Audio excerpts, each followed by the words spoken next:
இன்றைக்கி நம்ம மீன் குழம்பு வைக்க போகிறோம். அதுக்கு 1 கிலோ மீனை க்ளீன் பண்ணி வச்சுருக்கேன். இப்போ மண் சட்டியை வச்சு அதில் நல்லெண்ணெயை சேர்த்துக்கிறேன். மீன் குழம்புக்கு நல்லெண்ணெய் ஊற்றுனீங்கன்னா நல்ல டேஸ்ட்டும் ஸ்மெல்லும் நல்ல டிஃப்ரென்ஸ் தெரியும்.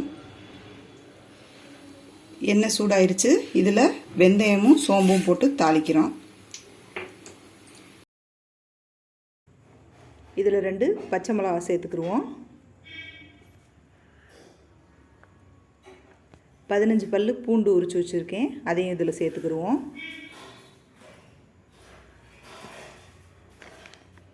கொஞ்சம் சின்ன வெங்காயம் நறுக்கி வச்சுருக்கேன், அதையும் இப்போ இதில் சேர்த்துக்குருவோம். இதை இப்போ நல்லா வதக்கிக்கிடுவோம். வெங்காயம் நல்லா வதங்கட்டும். இது சிம்பிளாக கிராமத்தில் செய்கிற ஸ்டைலில் செஞ்சுருக்கோம். நம்ம இந்த ஸ்டேஜில் கல் உப்பு 1 டேபிள் ஸ்பூன் சேர்த்துக்கிறேன். வெங்காயத்தோடு சேர்த்து வதக்கும்போது சீக்கிரமாக வதங்கிடும் வெங்காயம், அதுக்காகத்தான். இப்போ இதில் 2 தக்காளி பழம் நறுக்கி வச்சுருக்கேன், அதை சேர்த்துக்கிறோம். தக்காளி பழம் அதிகம் சேர்த்திங்கன்னா புளி கொஞ்சம் கம்மியாக சேர்க்கலாம்.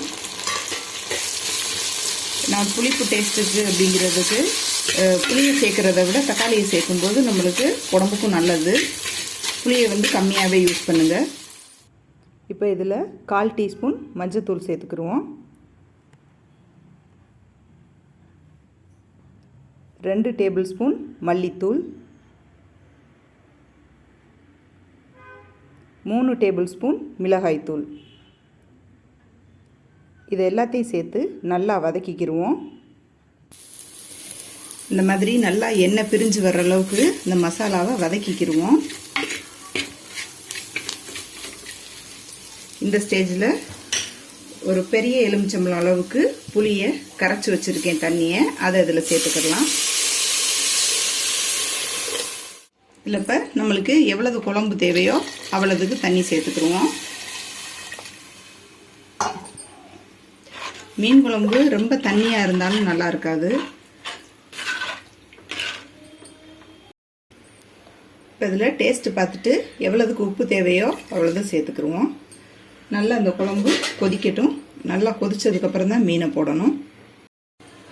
இப்போ குழம்பு நல்லா கொதித்து சுற்றி அந்த எண்ணெயெல்லாம் வெளியில் வந்துருச்சு, உங்களுக்கு பார்த்தாலே தெரியும். இந்த ஸ்டேஜில் நம்ம மீனை போட்டுக்கிடுவோம். மீன் போடும்போது ஸ்டவ்வை சிம்மில் வச்சுக்கிருங்க. எல்லாத்தையும் இதில் சேர்த்துக்கிடலாம். மீன் போட்டு ரொம்ப நேரம் கொதிக்க விட தேவையில்லை, கொஞ்சம் நேரம் கொதிச்சா போதும்.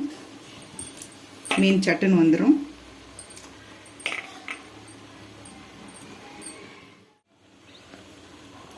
ரொம்ப கரண்டியை விட்டு கலக்க வேண்டாம். மீன் போட்டதுக்கப்புறம் லைட்டாக இந்த மாதிரி மட்டும் எடுத்து விடுங்க. இந்த குழம்புல ஃபுல்லாக மூழ்கிற அளவுக்கு இருக்கணும். அதனால் இந்த மாதிரி எடுத்து வச்சு கொஞ்சம் நேரம் கொதிக்கட்டும். கொதிச்ச உடனே பார்ப்போம். இப்போ குழம்பு நல்லா கொதிச்சிருச்சு. இந்த ஸ்டேஜில் ஆஃப் பண்ணிவிட்டு நம்ம பவுலுக்கு ட்ரான்ஸ்ஃபர் பண்ணிக்கலாம். இப்போ மீன் குழம்பு ரெடி ஆயிடுச்சு. இதில் கொஞ்சம் மல்லித்தலையை தூவிக்கிறோம். இந்த மாதிரி வீடியோஸ் பார்க்கணுன்னா விகாத்ஸ் வேர்ல்ட் சேனலுக்கு சப்ஸ்கிரைப் பண்ணுங்கள். மறக்காமல் பக்கத்தில் இருக்க பெல் ஐக்கானையும் கிளிக் பண்ணிக்கோங்க. அப்போ தான் நாங்கள் போடுற வீடியோ உடனுக்குடனே உங்களுக்கு வரும். தேங்க்யூ.